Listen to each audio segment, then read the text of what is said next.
大鑊啦！點解呢一筒菲林沖到咁嘅款嘅，冇咗一邊喎？出發之前記得 like 同 subscribe 個 channel， 同埋撳埋個鐘仔啦，咁可以支持一下我，咁啊去多啲唔同嘅地方介紹，拍下片俾大家睇下。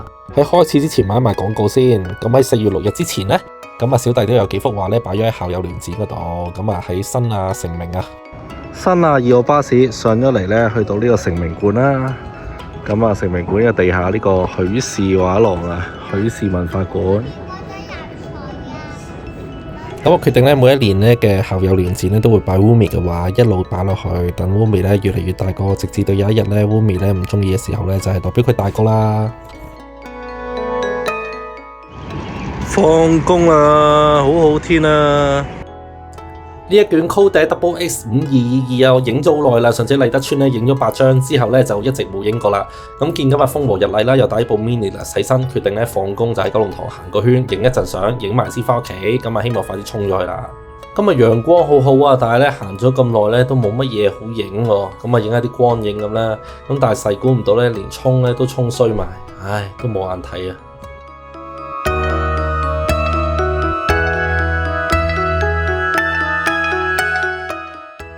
我幾中意呢個歌和老街公園，其實都幾靚噶。咁啊，放工成日都會行，但係就冇機會影相。哇，好耐冇行過呢條路啦！以前讀大學嗰陣呢，成日地鐵站九龍塘，跟住咧呢度行返學校。因為陽光好靚，但係咧用黑白影唔到呢一啲咁嘅感覺。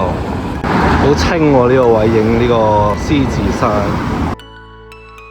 呢好得意喎，呢個影字咧。望落去咧，好似淨係得嗰個牌係有 shadow 咁樣。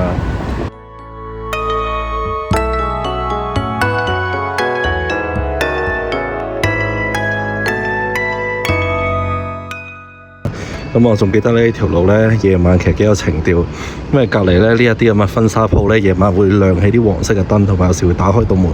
嗱，呢度就係我啱啱講嗰啲啦，嗰啲婚紗嘅一啲佈景啊，夜晚咧亮起燈幾靚啊，幾有 feel 㗎呢度。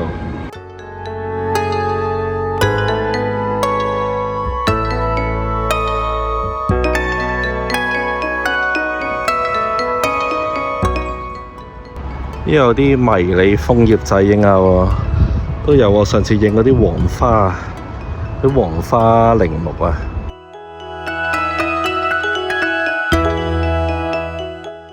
呢個公園呢，真係幾有 feel， 幾有舊香港嗰啲情調。哇！呢啲咁嘅消防喉呢，真係好少再見啊！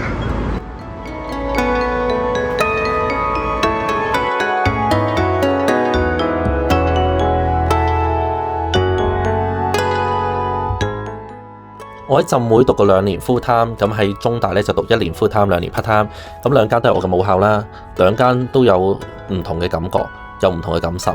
咁喺 BU 嘅感受咧就係喺 library 讀書嗰陣啦，咁啊讀到黃昏咧可以睇到九龍塘嘅一個日落，咁啊亦都會同啲朋友行九龍仔公園啦，過九龍城食嘢啦，咁啊呢啲好快樂嘅回憶咧一去不返啦。嗱，呢度就係島仔啦，咁我記得以前呢度有一間叫百味角，好似而家仲有，幾好食嘅。咁啊經呢個島仔轉左咧，就係舊校嘅另一個入口啦。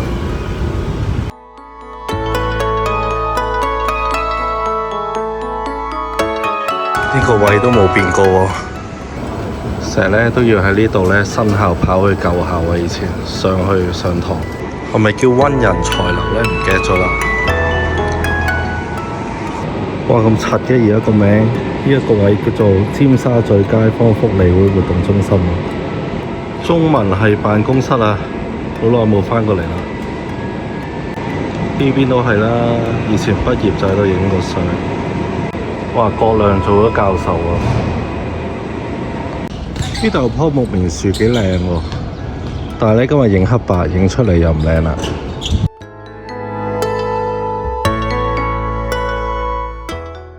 以前喺呢個位咧行入去咧就係嗰個考試嘅場地，成日咧未入得咧就喺度排隊。其實呢個 view 幾靚，但係影相好似冇得讀，好泥位咁。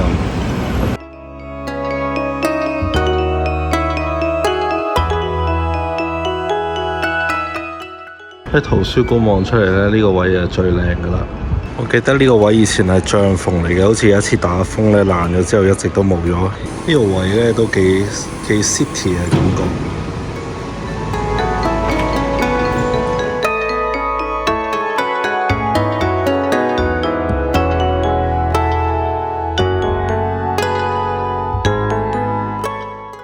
呢個位咧應該係通去新嗰個大樓啦。咁啊，嗰陣讀書咧仲話爭取緊利維利笪地啦，而家已經有嘅啦。哇，都好大喎呢個位，仲有個琴喺度添。呢度會唔會係新嘅宿舍咧？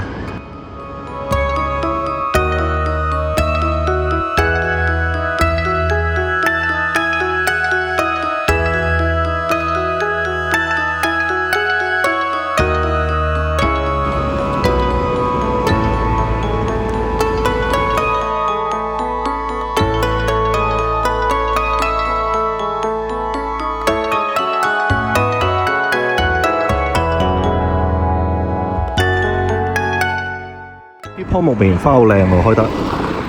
不過真係今日影黑白，乜都影唔到。係時候開估點解卷菲林咁樣啦？頂，沖菲林功虧一簣，咁樣樣喎。因為入邊咧有同菲林喺度頂 Q 住咗。我轉嗰陣我覺得奇怪㗎，點解好似喐下喐下咁樣？因為入黑袋嗰陣咧，掛住同個學生傾偈，根本冇懷疑卷菲林個吉嘅菲林筒仲喺個沖罐入邊。結果咧晾住咗啊，晾住咗個卷菲林，咁一啲藥水咧就唔到條邊邊，就唔到邊邊位，咁結果邊邊就顯形唔到啦。其實黑白菲林嚟講咧，我幾中意呢個Double X522嘅，咁影出嚟咧嗰種黑白嘅對比度好高啦。咁但係咧灰階咧亦都可以維持到喎。咁啊影出嚟咧啲畫面咧其實都幾細膩，就算咧放大佢咧都睇到咧畫面入邊一啲字啊。咁咧我仲為咗呢一卷菲林咧特登咧再調配過個 D76嚟沖嘅，係全新嘅 D76藥水。點知就係咁樣功虧一簣，唉真係好唔爭氣。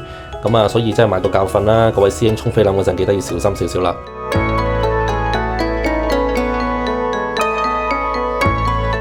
咁啊，唔知係咪要用呢一個 Lomography 嘅新沖罐先幫到我呢？標榜呢唔使用黑袋，直接插卷菲林落去，咁然後搞呢就可以將啲菲林拉落去個沖罐度啦，方便快脆，起碼唔會好似我咁出事啊！